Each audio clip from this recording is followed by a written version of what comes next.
Welcome back, guys and girls. It's Chris the Painter from Right Way Interior Painting and Wallpapering. Today, we're going to discuss what you need to start an interior paint job. Say you want to go paint your walls in a bedroom or a bathroom or a kitchen, and what you're going to need to get that job done. We're going to start off and we're going to go over some of the tools you're going to need. We're also going to go over how to actually patch holes in the walls, how to sand the holes, how to prime the holes, and how to roll out the wall. We're going to go over how to roll walls with a small roller, but I'm going to technically get into a bigger roller, a 9-inch roller, to show you exactly what you need to do to keep that thing flowing properly on the wall and getting the job done. We're also going to talk about the paintbrush and the paint bucket. A lot of people mistake how to fill a paint pail. They think they need to fill up the whole paint pail with a whole gallon of paint, and then they're going to start cutting in the walls. Well, that's not true. So we're going to go over the principles and the methods of painting. All right, so this is what we're going to need to immediately start the paint job. We're going to need a drop cloth to protect the floor. We normally shove the furniture into the middle of the room and cover that up with plastic. Then you're going to want to use this on the perimeter of the floor so you're not spilling and slopping paint all over the floor, making a mess. You're going to need yourself a bucket and a cut-in brush. You're going to need a roller tray, a roller handle, and a roller sleeve. You're going to need a roll of masking tape for various things. You're going to need a tube of caulking and a caulking gun because you're going to run into problems with your trim and you're going to have to caulk that. In this video, we're going to show you how to do that. You're going to need a couple of throwaway brushes. Which is the best one? We're going to go over that today too. You're going to need a small hammer and a pair of pliers or needle nose pliers. You're going to need some patching from when you run into the holes in the wall. You're going to want to patch them. So you're going to need some spackle. You're going to need some blades to put the spackle on the walls and repair your holes in the wall. So you're going to need a couple of these. You could wash these out, use them over and over and over. They're relatively inexpensive. Then you're going to need to sand your patches. So you're going to want to buy yourself a little sander. This one is $1.25 from the dollar store. Works efficiently, no problem. You're going to want to use your bucket and brush professionally and properly so you can apply the product to the wall or to the trim. This is a Purdy Extra Pro Blue Jay, I call them, a Blue Jay. It's got a blue twinge to it. It's a very nice brush. Today in this video, we're going to talk about how to put paint into your paint pail so you're not overfilling the paint bucket so you're dripping it all over the floor. That's very important. We're going to talk more about the roller today, and we're going to show you how to use that. We're going to show you how to fill this reservoir up and utilize this roller so it's not thumping down the wall, leaving railroad tracks down the wall, and you're wondering why it's doing that. The reason why it does that is because you're not equally distributing the paint over and into the roller nap. The roller nap is like a sponge, so you have to dunk it in, draw it up, and roll it over and around so it equally distributes the paint throughout the roller nap. And we're going to go over that today. We're also going to go over how to keep your mechanism clean. And in the next video, we're going to talk about how to clean your tools properly so you can make this last. This is an expensive paintbrush. You want to utilize it, and then you're going to want to clean this afterwards and keep this back in your folder so you can keep this for years and years to come. So there's a damaged spot right there. Here's another one. So there's the damaged spot. Now we're going to repair the wall. So we're going to want to get some of our compound, tap it into the hole, get another little bit on the corner of your blade, just kind of go sideways with it. And we're going to fill those two little holes, and it should look like a little crater. Do you notice how the perimeter of the patch is dry first? That's because there's not a lot of patching on that. The inner crater takes time to dry because that's where the hole was. So as soon as that dries, I'm going to apply a quick second coat. Smooth it flush, and we're going to let that dry really quick, and then we're going to give that a sanding. Lightly sand the area. Now we're going to want to prime the area with this lovely green. That's the color of the wall. So what is it? Chip brush versus the foam, polyurethane foam brush. We're going to try the foam brush first. We're going to dip it in a little bit, put it on to our patched area. It's really rigid and hard. It's like a brick, and it really doesn't absorb that much paint. It's really hard. It does leave a smooth finish, but it really doesn't add the paint to the patchwork at all. It's because it doesn't absorb it. So I wouldn't really use this one. Maybe for a fast touch-up, we could use it for something. It doesn't really hold a lot of paint, and it's really like running sandpaper over our work again. It's really not that good of a brush. It's very stiff. So use the chip brush, dunk it in a little bit. Look at the application for that thing. One little dunk, and we can get the whole little patch done all at once with just one little teeny dunk. So we're going to prime that naturally. We want to prime it 2 coats to bring it up to color and sheen. We don't want to just paint it white and then have to put green over white, and then it may not cover properly. So we want to use 2 coats. Now that that's dry, let's apply the second coat. Dunk your chip brush in, apply it to our patched area, and go back and forth and apply it over.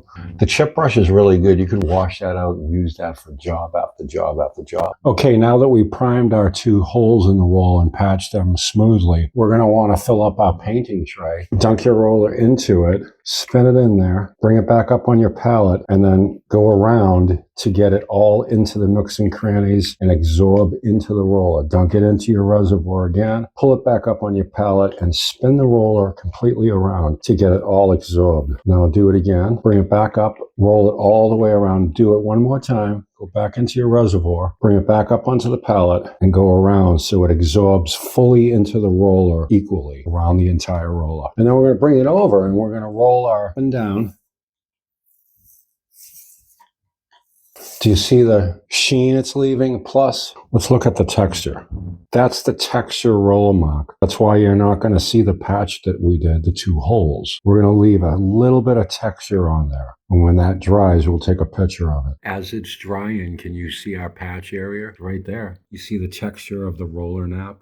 All right, let's get into the caulking aspect of painting. We're going to utilize caulking to put in and fill cracks on the trim and walls where need be. And what we're going to want to do is we're going to want to cut this at a 45-degree angle. So grab your handy-dandy razor blade, prop it up against your finger. Be careful not to cut yourself. And we're going to want to cut that off, just like that. That's the kind of angle we want because we're going to run this down the trim and we're going to lay a fine bead of caulking. Now, we're going to insert it into the caulking gun. So you pull back your plunger, drop your tube in there, push down on the plunger a little bit to get some tension down in there. And then you pull the trigger and the caulking comes out. You want to release the caulking, you push the trigger, and that stops the caulking from dripping out at the end because we don't want to waste it. Now we're going to show you how to use the caulking gun properly so you'll be able to understand what caulking is for and how to do this yourself. This is the reason why we want to caulk, because when we go to paint the walls in the trim, we have this very large gap. Well, we don't want to have that, so we're going to use caulking on that to blend the 2 together so when we do go to paint it, it looks like a professionally painted job. Come into your corner, put the caulking tip at about a 45-degree angle so it fits smoothly into the corner.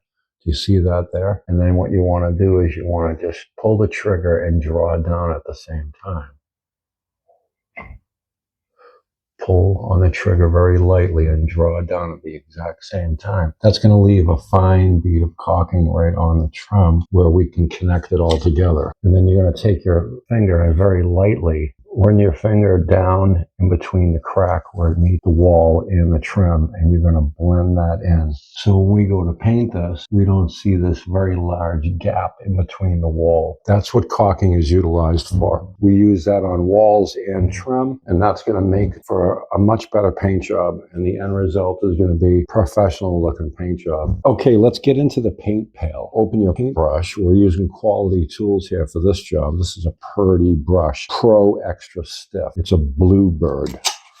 So it's got a blue twinge to it. This is a very nice brush, very professional, 2.5-inch slant. So when we go to fill up our paint pail, what we want to do is we don't want to fill it up all the way. We want to put in about that much paint, about 1/2 inch to 1 inch. Go ahead and clean your edge off, reseal that can so it doesn't spill over. Now, when you go to grab your paintbrush, you could dip it down to the bottom where it's hitting the bottom of the paint pail. And what that does is that when you slap it on the side, it doesn't drip. Now, it gets the paint into the bristles of the brush. So when you go tap, tap, it's forcing it in. And then when you go slap, slap, it prohibits it from dripping. It just mats it out so it's not dripping. But yet, when you tap it on the bottom, it fills it right into your bristles and infiltrates the bristles to hold the paint so we can apply it properly to the product, which is the door frame or the wall. So only use about 1 inch of paint. Tap, tap, slap, slap. That mats it out on the side side so when you pull it out of your paint pail, it doesn't drip and sag all over the floor. There's paint on there. If you just go tap, tap, when you pull up, you're going to be dripping because it's too much. See how it's too much? But if you go tap, tap, it mats it down into the bristles where it's not dripping all over the floor. And that's how professional painters do that.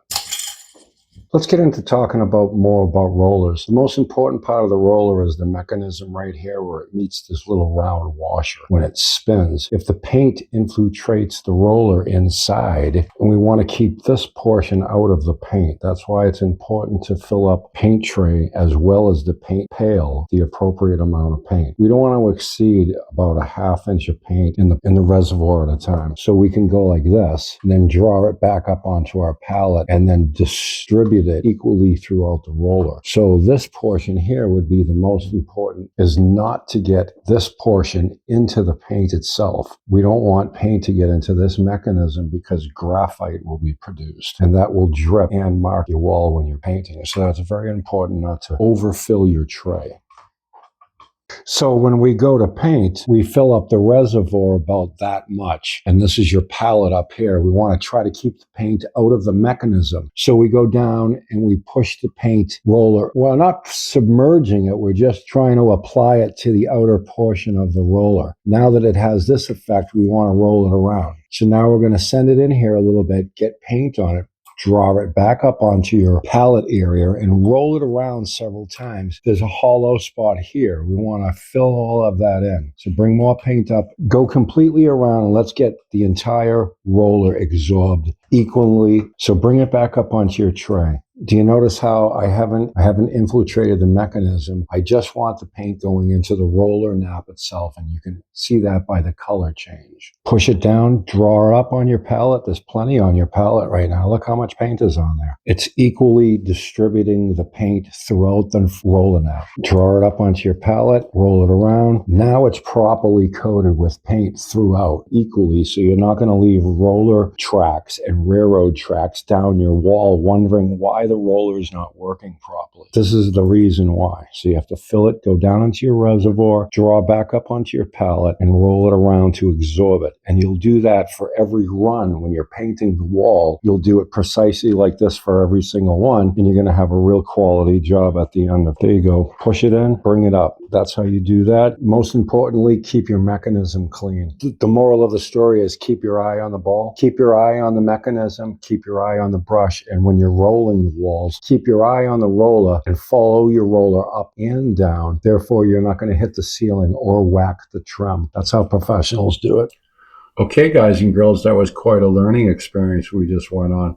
Next video is going to be how to clean your roller and tools. Very important aspect about painting. You just spent all the money on the tools and you want to keep them for years to come. So you want to utilize them and then you want to clean them. We're going to go over that on the next video. I really do appreciate you watching my video. I hope you learned something today, a little bit about painting and patching and sanding and getting the job ready for paint and how to actually fill up your roller and utilize the roller properly to have a quality job. How to utilize your paintbrush, most importantly, so you're not dripping and sagging all over the place and making a mess. I appreciate you watching my video and stay tuned for the next video. Thank you very much.